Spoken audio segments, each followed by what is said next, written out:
కరుణింపుము, నేను నీ శరణు జొచ్చి ఉన్నాను. ఈ ఆపదలు తొలగిపోవు వరకు నీ రెక్కల నీడను శరణు జొచ్చి ఉన్నాను.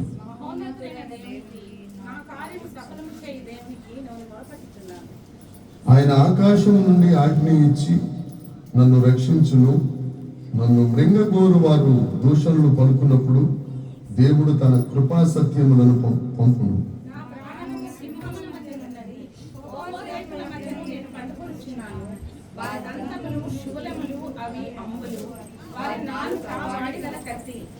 దేవా, ఆకాశము కంటే అత్యున్నతుడుగా నిన్ను కనుపరుచుకొనుము. నీ ప్రభావము సర్వభూమి మీద కనబడలేము.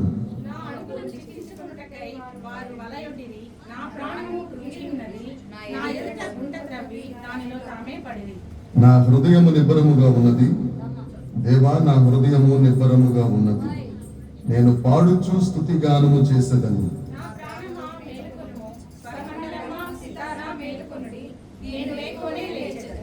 నీ కృప ఆకాశము కంటే ఎత్తైనది. నీ సత్యము మేఘమండలముల వరకు వ్యాపించి ఉన్నది.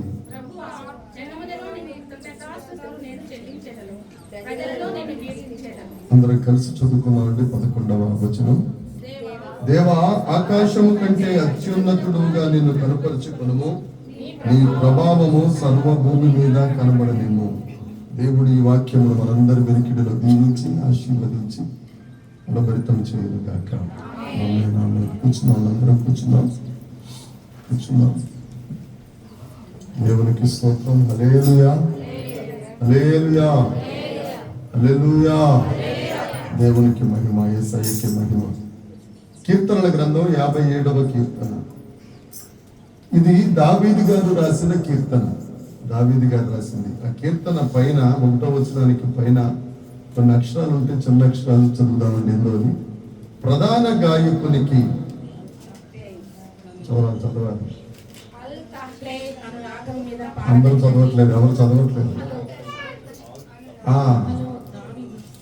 అనురాగము మీద పాడదగినది. గుహలో దావీదు సౌలు నొద్ద నుండి పారిపోయినప్పుడు అతడు రచించినది. గుహలో రచించిన కీర్తన అండి ఇది.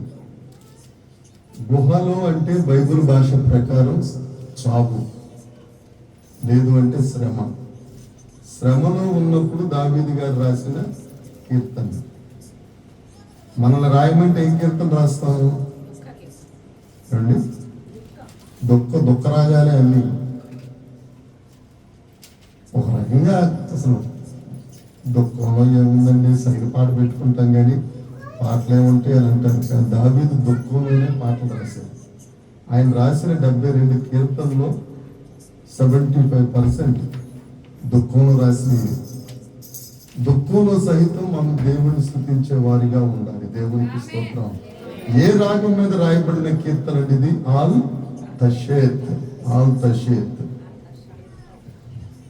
నాశనము చెయ్యొద్దు అని దాని అర్థం.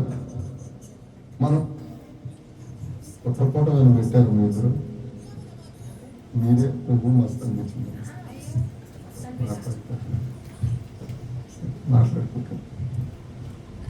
నాశనం చెయ్యొద్దు అనే రాగము మీద రాయబడిన కీర్తన ఈ 57వ కీర్తన. ఎందుకు నాశనం చెయ్యొద్దు అని అంటున్నాడు అని అంటే 4వ వచనం వచ్చినప్పుడు వివరంగా చెప్తానండి. సౌలు దావీదుని పరిగెట్టిస్తున్నాడు. చావుకు దగ్గరగా వచ్చేసాడు. చాలా సార్లు చెప్పుకున్నాం మనం. ఆహా, గువ్వ వలె నాకు రెక్కలున్న ఎడల నేను పారిపోతాను కదా. గువ్వ వలె రెక్కలుంటే అంత భయంకరమైన పరిస్థితులలో ఈయన అదుల్లాము గుహలోనికి వెళ్ళాడు. గాదు అనే ప్రవక్త వచ్చి అదుల్లాము గుహలో నువ్వు ఉండొద్దు, ఎక్కడి నుంచి పారిపో అంటే ఎన్గెది గుహలోనికి వెళ్ళాడు. ఎన్గెది గుహ మీకు కావాలంటే 1 సమూయేలు గ్రంథం 24వ అధ్యాయం 1వ వచనాన్ని ఒకసారి చదువుతాం. 24 మొదటి సమూయేలు గ్రంథం 24వ అధ్యాయం 1వ వచనం. సౌలు ఎన్గెది అరణ్యముందు, ఎన్గెది అరణ్యంలో ఉన్న గుహ, ఎన్గెది గుహలో ఈయన గారు ఉన్నారు. అప్పుడు రాసిన కీర్తన ఏమని రాస్తున్నాడు ఈయన? ఏమని రాస్తున్నాడు? మొదటి వచనం, నన్ను కరుణించుము దేవా, నన్ను కరుణించుము, నేను నీ శరణు చొచ్చి ఉన్నాను, ఈ ఆపదలు తొలగిపోవు వరకు నీ రెక్కల నీడ నన్ను శరణు చొచ్చు.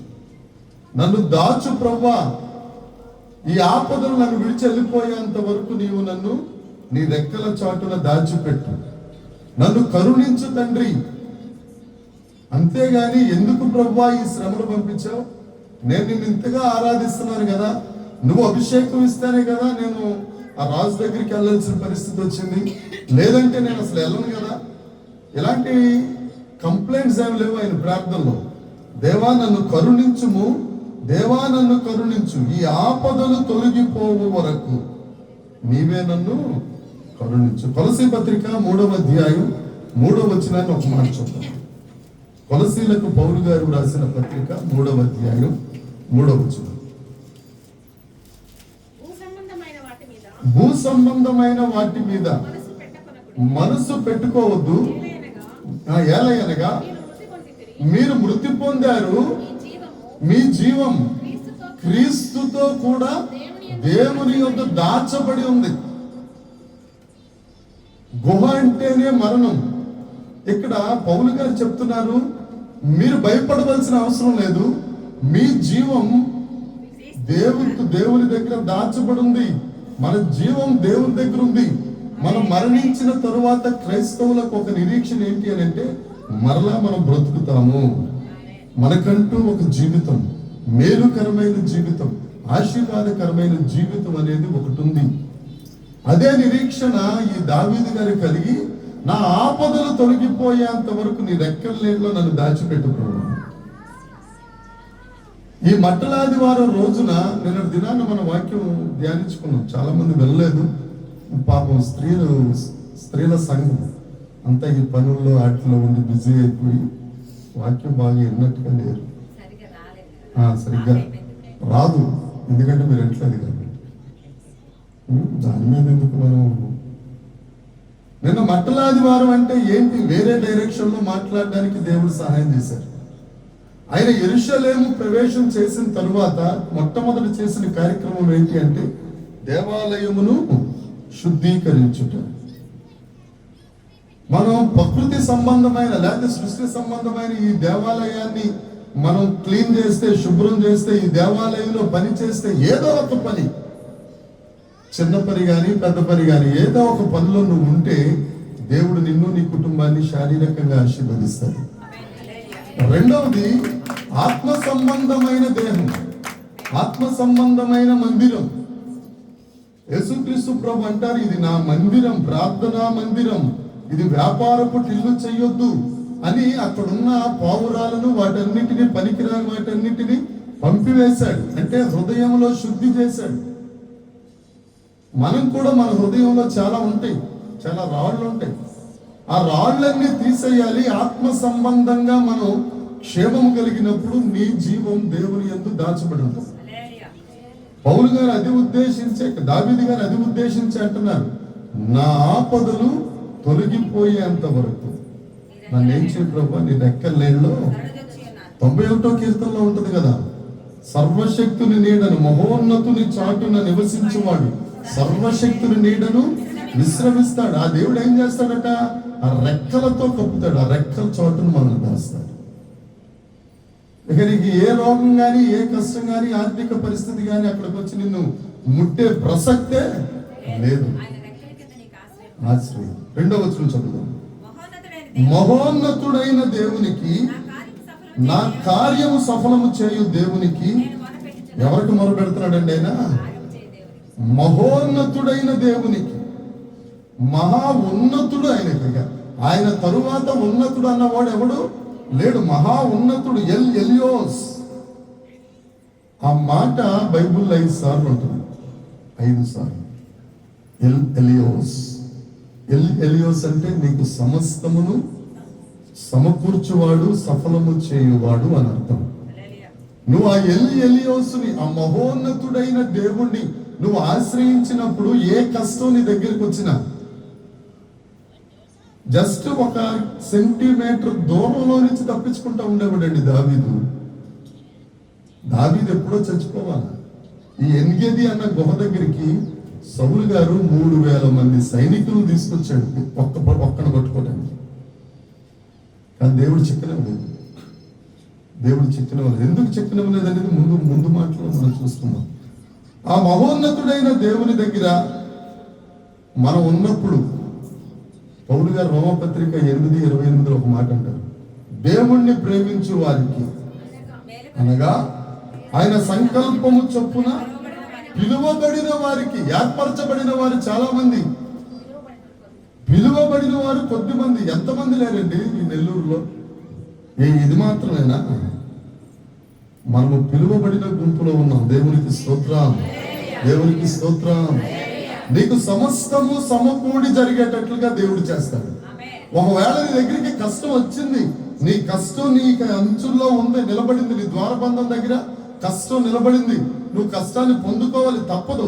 అలాంటి పరిస్థితుల్లో ఈ మహోన్నతుడైన దేవుడు ఏం చేస్తాడు అంటే తన అసాధ్యమైన కృప నీ మీద కృమ్మరించి ఆ కష్టాన్ని లాభంగా మార్చేస్తాడు. దేవునికి స్తోత్రం. చాలా మంది చెప్తారు, డాక్టర్లు సైతం, నువ్వు ఆపరేషన్ చేయించుకోకపోతే, నువ్వు ఈ మందులు వాడకపోతే, నువ్వు ఇలా చేయకపోతే నీ పరిస్థితి అవుట్ అంటారు. పక్కన కూడా చెప్తారు, అంత స్పెషలిస్ట్ డాక్టర్ చెప్పాడంటే నువ్వు ఎంత కేర్ తీసుకోవాలి.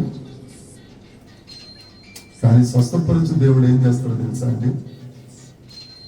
ఎంతమంది ఎన్ని రకాలుగా మాట్లాడినా మహోన్నతుడైన దేవుడు మాత్రం తప్పకుండా నిన్ను వాటి నుండి స్వస్థపరిచే దేవునికి స్తోత్రం. అదే మాట ఉంటుంది రోమ 8:28 ఎప్పుడు మర్చిపోకండి. దేవుణ్ణి ప్రేమించు వారికి అనగా తన సంకల్పము చొప్పున పిలువబడిన వారికి సమస్తము సమకూడి జరుగుటకే నిన్ను వెంటాడుతున్నాయని ఉంటది నా బైబిల్లో. 3వ వచనం చదువుదాం. ఆయన ఆకాశము నుండి ఆజ్ఞ ఇచ్చి ఉన్నారు, నన్ను మృంగగోరు వారు దోషములు పలుకున్నప్పుడు దేవుడు కృపా సత్యమును మనకేం పంపిస్తాడట? కృపను సత్యాన్ని పంపిస్తాడు. వాళ్ళ దోషణ మాటలు ఒక్కొక్కసారి మనం వినలేము. ఏమండి, మీరు ఒకటే గుర్తుపెట్టుకోండి, మనం అందరినీ సాటిస్ఫై చేయలేము. 100% ఒక చర్చ ఉందనుకోండి, అందరినీ సురేష్ సాటిస్ఫై చేయలేడు. తిట్టుకునే వాళ్ళు ఉంటారు, పొగిడే వాళ్ళు ఉంటారు, మధ్యస్థంగా అనేవాళ్ళు ఉంటారు. యేసుక్రీస్తు ప్రభువునే రాళ్లతో కొట్టడానికి తీసుకెళ్ళిపోయారు లోయ దాకా. మనమే మాత్రం దూషణలు పలుకుతున్నప్పుడు నిన్ను లాగిపెట్టి ఒకటి చెమ్మలు కొట్టేస్తే పర్లేదు, యేసుక్రీస్తు ప్రభు చెప్పినట్టు తిప్పేస్తాం. కానీ దూషణ మాటలు, నింద మాటలు మాట్లాడుతూ ఉంటే తట్టుకోవటం కష్టం. ఆత్మహత్య చేసేసుకోవాలనిపిస్తుంది. ఇందాక సుజిత్ గారు పాడారు, అవమానాలను ఆశీర్వాదముగా నిందలన్నిటిని దీవెనలుగా మార్చి, అవమానాలను ఆశీర్వాదముగా నిందలన్నిటిని దీవెనలుగా మార్చి, నేను వేసే ప్రతి అడుగులో నీవే నా దీపమై చిరునవ్వుతో నింపిన యేసయ్యా, చిరునవ్వుతో నింపిన యేసయ్యా. ఆరాధన ఆరాధన ఆరాధన నీతో, ఆరాధన ఆరాధన ఆరాధన నీతో. ఆమేన్ ఆమేన్. మన అవమానాలను ఆశీర్వాదంగా మార్చే దేవుడు ఒక ఆయన ఉన్నాడు. చప్పట్లు కొడదాం ఆయనకి. దేవుడికి స్తోత్రం. మనమేమనుకుంటాం తెలుసా? అవమానం వచ్చేస్తుంది, దేవుడు పట్టించుకోవట్లేదు. నీ పాదాలకు రాయి తగులకుండా దూతలే ఆజ్ఞాపిస్తానన్న దేవుడు నన్ను మర్చిపోయాడు అనుకుంటాం. దేవుడు అనుకుంటాడు, పిచ్చోడా, నీకు అవమానం వస్తేనే కదా అది ఆశీర్వాదంగా మారుతుంది.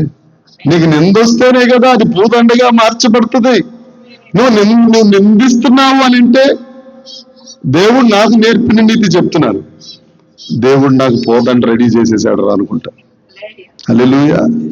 అవమానిస్తున్నారు అనుకో, ఆశీర్వాదానికి దగ్గరగా ఉన్నాం. కష్టం వస్తుందనుకో, దేవుడు పైకి లేవనెత్తుతాడు. శ్రమ వస్తుందనుకో, దేవుడు నిన్ను నిలబెడతాడు. అది అర్థం.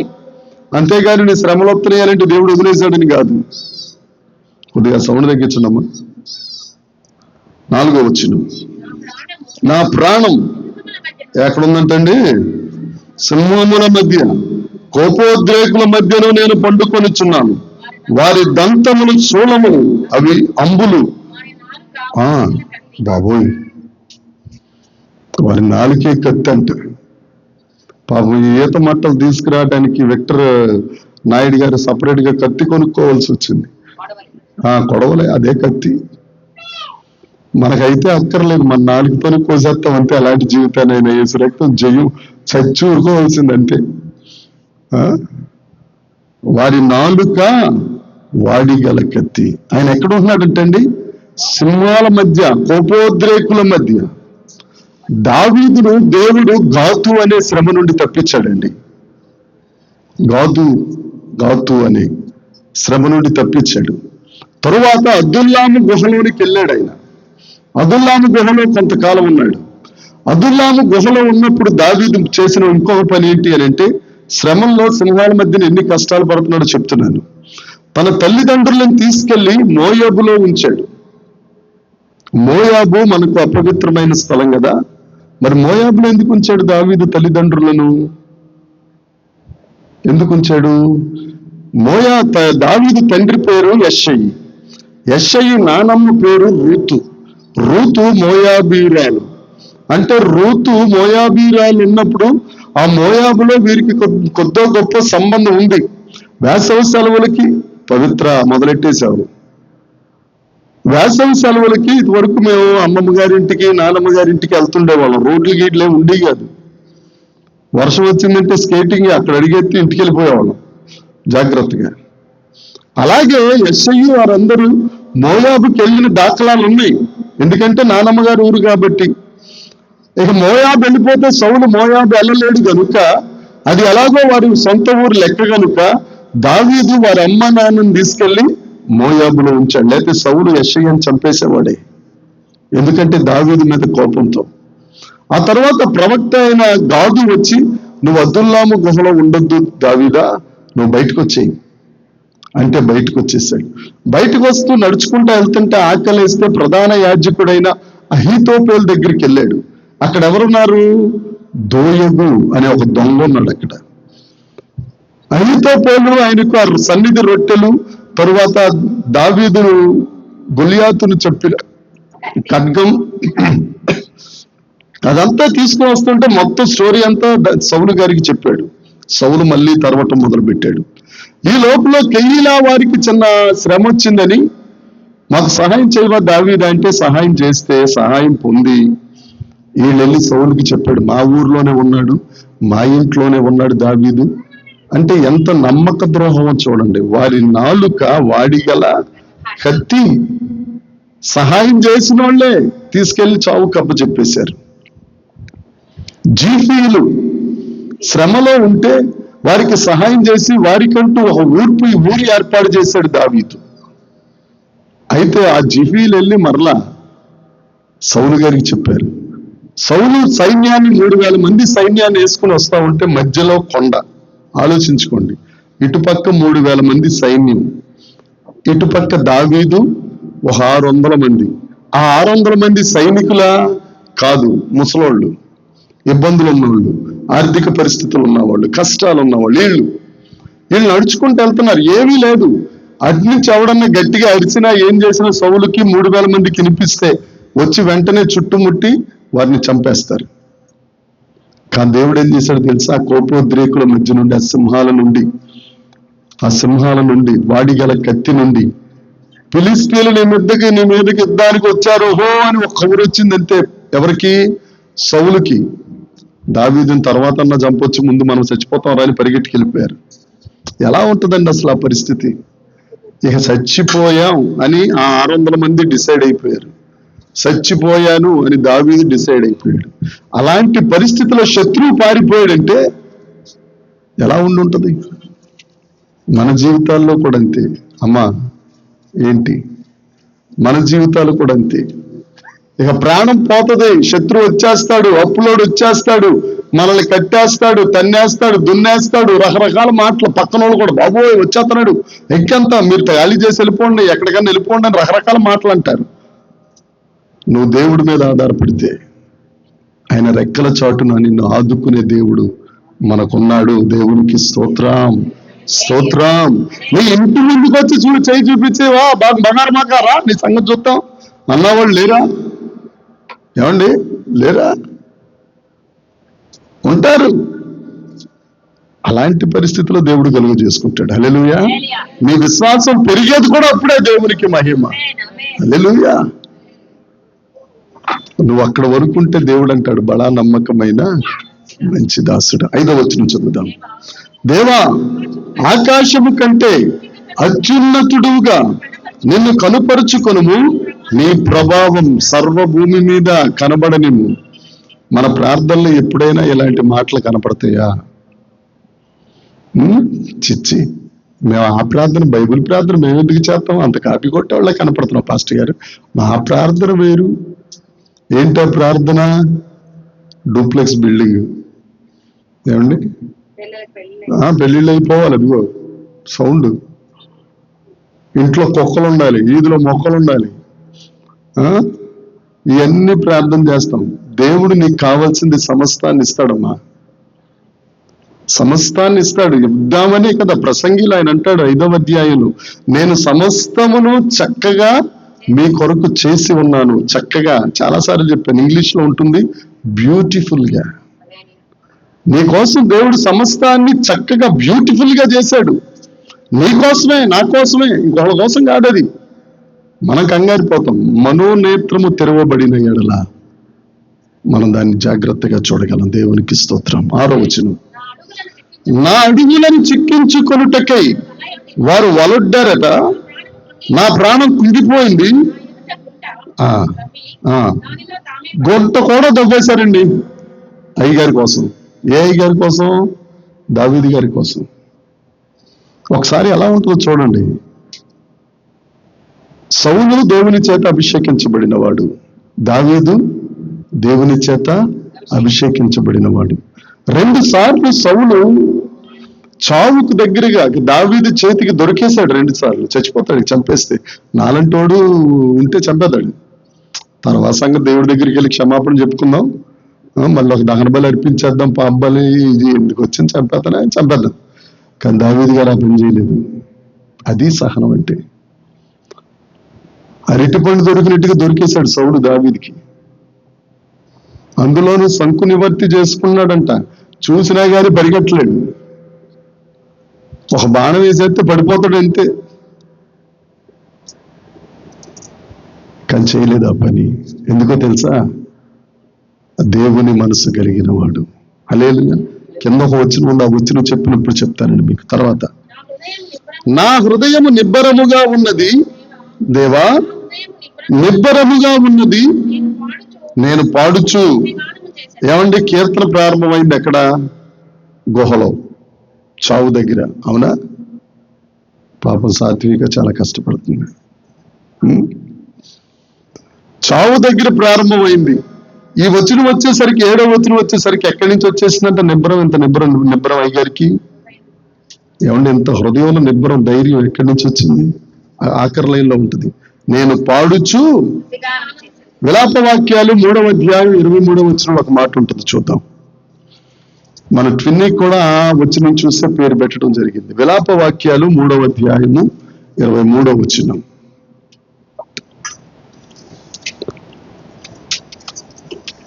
విలాప వాక్యాలు 3:23. విలాప వాక్యాలు. అనుదినము నూతనముగా. ఎవరికి పుడుతుందట? దేవునికి నీ పట్ల.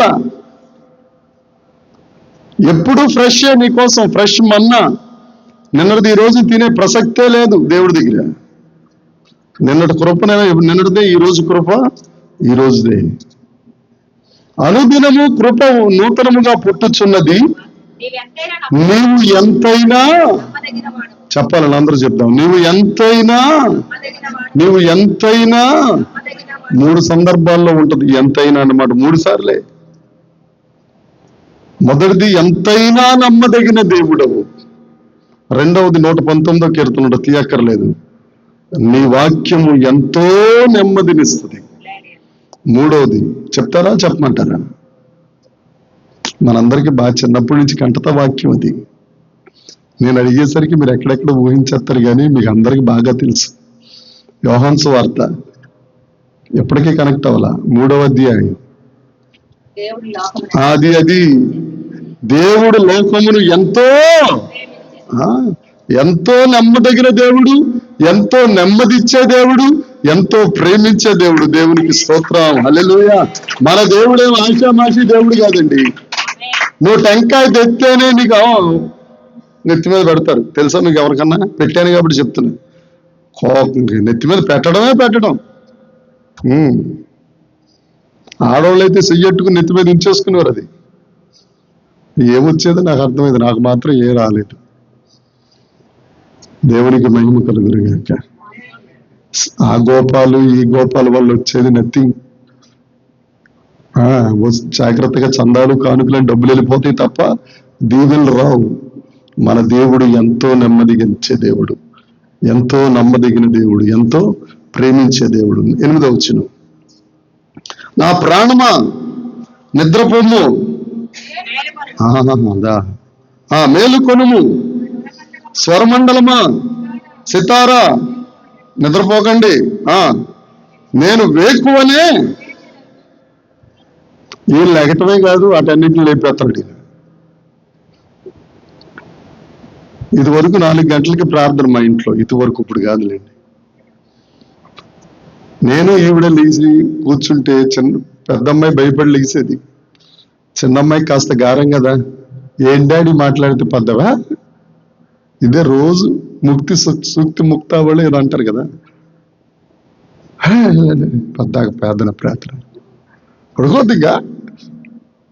ఆఖరికి ప్రార్థన చేయవలసిన పని ఇచ్చినప్పుడు స్తోత్రం, నిద్రపోయేది అంతే, దుప్పటి కప్పేవాళ్ళు, అంతకు మించేయలేదు. కానీ దావీదు ఏమంటాడు, నేను వేకువనే లేచెదను, స్వరమండలమా సితారా మేల్కోనండి, పదండికి దేవుని స్తుతిద్దాం. కోడి ఎప్పుడు కూయును, కోడి పుంజు ఎప్పుడు కూయును, ఇంకా వేకువనే కోస్తుంది. ఏమని? మీకు ఎవరికి కోడి తెలీదా? ఊరి నాయన, ఏమా మీకు కూడా తెలీదా? కోడి తెలుసా? కోళ్ళు తినేస్తారు, తినేమంటే ఇవాళ జాయింట్లు. కోడి మళ్ళీ పైగా ఆ పాకానో లేకపోతే ఆ గడ్డి బామో ఎక్కి కొక్కరికో అని కోస్తుంది. అది కోడి దగ్గరికి వెళ్ళి, ఎందుకే కోస్తున్నామంటే, సూర్యుడి కంటే ముందు నేను వచ్చేయాలి, సూర్యుడి కంటే నేనున్నానని చెప్పి సూర్యుడికి తెలియాలి. మరి మన నీతి సూర్యుడి సంగతి ఏంది? ఆ కోడి అంటే మామూలు సూర్యుడికి చెప్తుంది నేను ఉన్నానని. నువ్వు ఆ కోడి పుంజు అనుకో, నీతి సూర్యుడికి ప్రభువా నేనున్నానయ్యా, నూతన వాత్సల్యం, నూతన కృప, నూతన దయ, నేనున్నాను, శ్రేయస్కరమైన ఆశీర్వాదాలతో నువ్వు ఎదుర్కొంటా వస్తున్నావు, రా తండ్రి నేను తీసేసుకుంటానని ఎవరైనా ఏమండి చెప్తారా? అందులో ఈ జనరేషన్కి అసలు లేదు. వేకువనే లేచి ప్రార్థన చేయటం మంచిది. ఎందుకు దావీదు అంతా దీవించబడ్డాడు అని అంటే, ఆయన వేకువనే లేచి దేవుని పాదాల దగ్గర పడిపోయాడు. తర్వాత, నీ కృప ఆకాశము కంటే ఎత్తైనది, నీ సత్యము మేఘమండలము వరకు వ్యాపించి ఉన్నది. కృపా సత్యం. సౌలు 2 సార్లు దావీదు గారికి ఎదురుపడిపోయినా, చంపేసే అవకాశం వచ్చినా దావీదు పట్ల కృప చూపించాడు దావీదు. ఆమేన్. కృప చూపించాడు, దయ చూపించాడు. నువ్వు అభిషేకం పొందిన వాడివి, అభిషేకం అనేది సత్యం, దావీదు చంపకపోవటం అనేది నిజం. ఈ కృప, ఈ సత్యం కలిసి పరలోకం నుండి దేవుడు దావీదుని చూస్తున్నాడు. చెప్పట్లా, సౌల్ని చూస్తున్నాడు. అక్కడ ఉన్న దేవదూతలు పిలిచారు, బాబు రండి బాబు, చూడు ఆ దావీదు చూడు, నేను చూపించవలసిన కృప సౌలు మీద చూపించాడు. చంపాల్సిన పరిస్థితి వచ్చినప్పుడు కూడా చంపకుండా వదిలేశాడు. దేన్ని బట్టి? నేను ఇచ్చిన అభిషేకం సత్యమని దావీదు ఎరిగి కృప చూపించాడు. ఆ కృపా సత్యములు ఆకాశ మండలము కంటే ఎత్తైనవి కనుక ఈ రోజు కూడా మనం దావీదు గురించి మాట్లాడుకుంటున్నాం. ఏ కృపా సత్యాన్ని చూసి దావీదు సౌలు వదిలేశాడో, దేవుడు అదే కృపా సత్యం దావీదు పట్ల విస్తరింపజేసేసాడు. హల్లెలూయా, హల్లెలూయా. ఎంతవరకు విస్తరింపజేశాడు అని అంటే, దావీదు కుమారుణ్ణి నేనే అని అనిపించుకునే అంతగా, దావీదు వంశంలో నుండి జన్మించే అంతగా నువ్వు కూడా ఇతరుల పట్ల కృప, ఇతరుల పట్ల సత్యంగా ఉన్నట్లయితే దావీదును చూచిన దేవుడు నిన్ను కూడా చూస్తాడు. దేవునికి స్తోత్రం. దావీదు పట్ల కృపా సత్యమును విస్తరింపజేసిన దేవుడు మన పట్ల కూడా అట్టి కృప విస్తరింప చేయునుగాక. దేవుడున్నాడు, మన దేవుడు చూస్తున్నాడు. ఆయన నువ్వు విత్తిన ప్రతిదానికి దేవుడు తప్పక ప్రతిఫలం ఇస్తాడు. దేవునికి స్తోత్రం. ఏం విత్తుతున్నావు? ఈ మట్లాదివారపు దినమున దేవుడు మనతోనే మాట్లాడుతున్నాడు. నీ హృదయాన్ని శుద్ధి చేయటానికి, నీ శరీరాన్ని శుద్ధి చేయటానికి దేవుడు నీకంటూ ఒక టార్గెట్ ఇచ్చాడు, ఒక గురి ఇచ్చాడు, ఒక తలాంతి ఇచ్చాడు.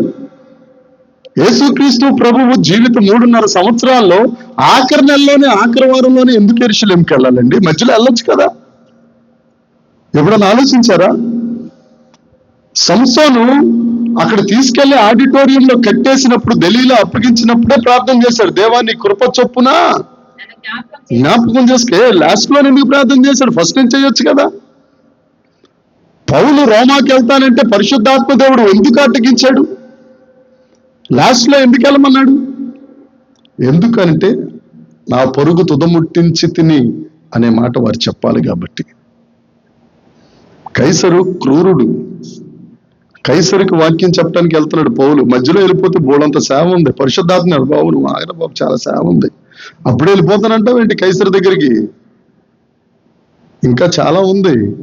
మనమేమనుకుంటాడు, పరిశుద్ధాత్మ దేవుడు చూడే అలా ఆపేశాడు అని అనుకుంటాం మనం.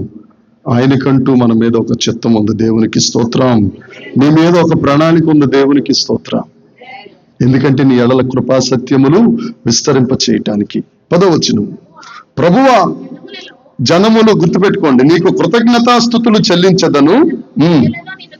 జనులెవరు? ప్రజలెవరు? హలో, జనులు ఎవరు? ప్రజలు ఎవరు? జనులు దేవుని పిల్లలు, జనులు. దేవునికి స్తోత్రం. కొట్టండమ్మ, చప్పట్లు కొట్టండి. మేరమ్మ గారికి, ఆస్తమ్మ గారికి. ఒరే అంత పెద్దోళ్ళు ముందు సీట్లో కూర్చున్నారు, అయ్యా చప్పట్లా. మీరంటే వాళ్ళకి విలువలు. ప్రజలెవరు? అన్యులు. అన్యులు. దావీదు అంటాడు, నీ కృపా సత్యాన్ని విస్తరింపజేసావయ్యా, కాబట్టి చర్చిలో స్తుతిస్తాను, చర్చి బయట కూడా. హల్లెలూయా. ఇప్పుడు మనం చర్చి బయట స్తుతించడానికి వెళ్ళబోతున్నాం. దేవునికి స్తోత్రం. ఎంతమంది సంతోషంగా ఉన్నారు? మిమ్మల్ని చూస్తేనే నాకు అర్థమైపోయింది. మీ పట్టు చీరలో, మీ కాటన్ చీరలో యేసు రక్తం జయం. దేవునికి స్తోత్రం. పాపం పురుషోత్తం గారు పులిసొక్క వేసుకొచ్చారు. పొగిడేవో తిట్టావా? సరే, ప్రజలలో నిన్ను కీర్తించదను.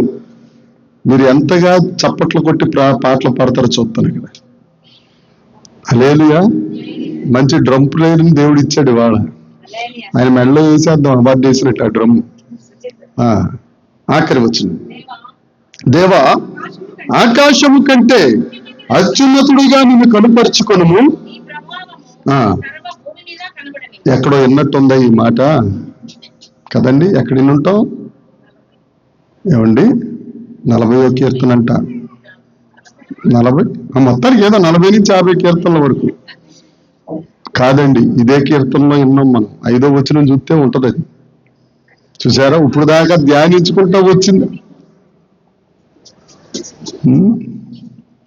5వ వచనంలోనే ఏముంది? 5వ వచనంలో అదే కదా ఆఖరి వచనం కూడా. అంటే మీరు వెనక్కి తిరిగి చూడరు, ముందుకు దూసుకుపోవడమే. వెనుకున్న వాటిని మరచి, ఈ వాక్యం ఏడదే, పరిగెడతారు మీరు. కానీ వెనకాల జీవితం ఏంటో గుర్తు చేసుకుంటేనే దేవుడు గొప్పతనం ఏంటో మనకు తెలుస్తుంది. అది మా దారి. అక్కడి నుంచి 2వ బెంచ్ నుంచి మేమందరం. మన దేవుడు మన మధ్యన ఉన్నారు. ఆయన మహోన్నతుడైన దేవుడు. ఒకసారి చెప్దాం, ఆయన మహోన్నతుడైన. చెప్పండి. ఆయన మహా ఉన్నతుడండి. మహా ఉన్నతుడు. దేవునికి స్తోత్రం. హల్లెలూయా. మన మధ్యన సాత్వికనే ఒక ఉదాహరణ. మహోన్నతుడైన దేవుడు మహోన్నతమైన కార్యాలు చేశాడా లేదమ్మా? చేశాడు. ఇక ముందు చేస్తాడు. ఒకరికి చేసి ఒకరిని స్కిప్ చేసే దేవుడు కాదు, మనం చేస్తాం. అలాగే మనకి ఇష్టమైతే సూపర్ అంటాం, ఇష్టం దానికే డోపర్ అంటాం, ఆ తర్వాత వాళ్ళు మళ్ళీ బంపర్ అంటారు. కాబట్టి దైవ జనాంగమా, మన దేవుణ్ణి స్తుతిద్దాం, అనేకుల మధ్యన స్తుతిద్దాం. తిరిగేది చిన్న ఏరియా అయినా కానీ హృదయపూర్వకంగా నీ సమర్పణ దేవుడు చూస్తాడు. ఆమేన్. ఎందుకు 11 గంటలకి మేము పెట్టామంటే, ఈ ఎండలో మీరు అందరూ నడుపుతూ ఉంటే తిట్టుకుంటారా, ఏం చేస్తారని నాకు తెలియదు. ఎవరికి తెలుసు?